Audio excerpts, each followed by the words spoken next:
शबाश वाह सिकंदर चपळाईने कुस्ती करण्यामध्ये हातखंडा असणारा सिकंदर शेख दादा शेळके हे दोन्ही पैलवान सोलापुरीचा एक बेंबळ्याचा एक मोहोळचा एक गंगावेसला एक आंतरराष्ट्रीय क्रीडा संकुलाला आहे. अजून एक काकासाहेब पवार आणि शिवछत्रपती गोविंद त्या पवारांचा एक पट्टा आहे आणि स्वादाला हरगोलींचा एक पट्टा आहे. जवळजवळ 3 लाख रुपये रक्कम आहे या कुस्तीला. दादाने सिकंदरचा कब्जा घेतला. पुढचं की टाळ्या वाजवा की सिकंदरला बसवणारा पैलवान महाकाल दादा शेळके नावाचा आहे.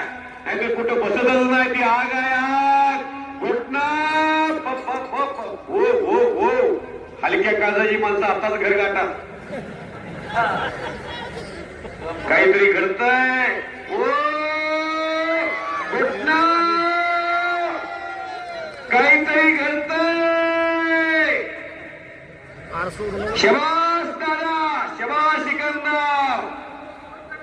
इतिहासामध्ये पहिल्यांदा सिकंदर शेखला घुटणार